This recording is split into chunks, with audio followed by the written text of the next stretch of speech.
নগাঁও মৎস্য ব্যৱসায়ী সন্থাক ক্ষমা খুজিবলৈ দাবী বীৰ লাচিত সেনাৰ ২৪ ঘণ্টাৰ ভিতৰত উজনি অসমৰ ৰাইজৰ ওচৰত ক্ষমা খুজিবলৈ সময় বান্ধি দিলে বীৰ লাচিত সেনাই অন্যথা নগাঁৱৰ পৰা গুৱাহাটী অভিমুখী প্ৰতিখন মাছৰ গাড়ী বন্ধ কৰিব সংগঠনটোৱে জাগিৰোডত সংবাদমেলযোগে এই হুংকাৰ সংগঠনটোৰ মৰিগাঁও জিলা সমিতিৰ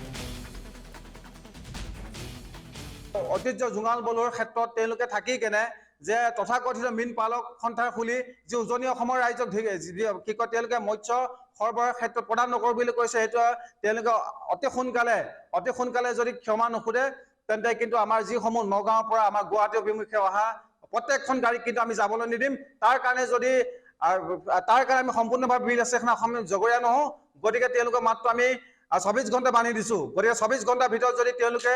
উজনি অসমৰ ৰাইজক যদি ক্ষমা নোখোধে তাৰ কাৰণে কিন্তু আমি মধ্য অসমত প্ৰত্যেকখন নগাঁৱৰ পৰা অহা মাছৰ গাড়ী বিশেষকৈ যি ইউৰিয়া আৰু প্ৰচুৰ কি কয় ব্যৱহৃত কৰা যিসমূহ মাছ আছে সেই মাছসমূহ